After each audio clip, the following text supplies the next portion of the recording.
Gata cu hoția și cu sărăcia, să-și schimbe soarta neamul românesc. Gata cu minciuna, am răbdat într-una, jos cu cei care mereu ne umilesc. Gata cu hoția și cu sărăcia, să-și schimbe soarta neamul românesc. Gata cu minciuna, am răbdat într-una, jos cu cei care mereu ne umilesc.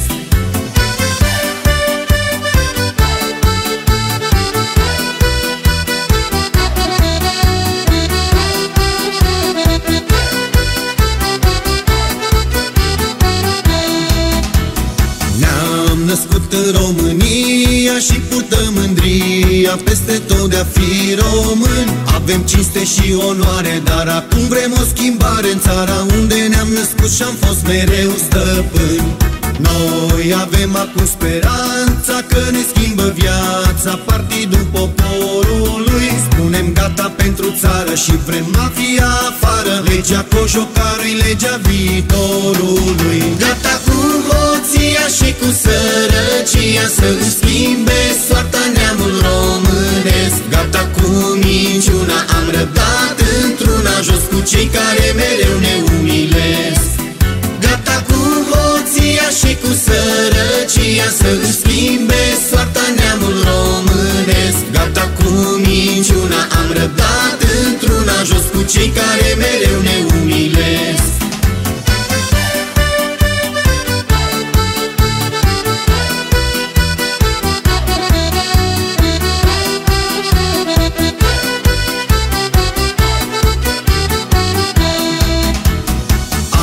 Fost umiliți într-una și-am crezut minciuna ce tot timpul ni s-a spus. Azi nu mai avem răbdare, hai să facem un pas mare, jos cu cei ce ne-au mințit, că ne-au mințit de ajuns. Noi avem acum speranța că ne schimbă viața Partidul Poporului. Spunem gata pentru țară și vrem mafia afară. Legea cojocarului, legea viitorului. Gata cu hoția și cu sărăcia, să-și schimbe soarta neamul românesc. Gata cu minciuna, am răbdat într-una, jos cu cei care mereu ne umilesc.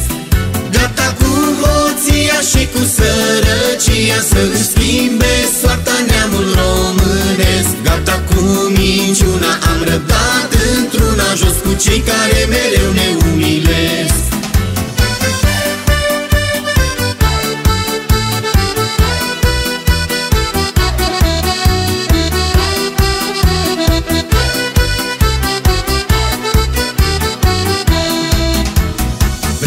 O viață mai frumoasă și să vină acasă românii de prin străini. Că bate vânt de schimbare, hai veniți cu mic cu mare, să fim fericiți și mândri că suntem români.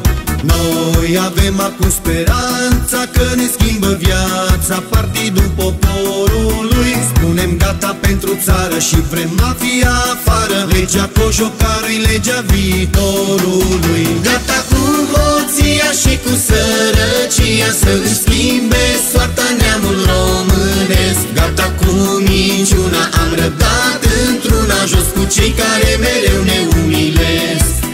Gata cu hoția și cu sărăcia, să-și schimbe soarta neamul românesc. Gata cu minciuna, am răbdat într-una, jos cu cei care mereu ne umilesc. Gata cu hoția și cu sărăcia, să-și schimbe soarta neamul românesc. Gata cu minciuna, am răbdat într-una, jos cu cei care mereu ne umilesc. Gata cu hoția și cu sărăcia, să-și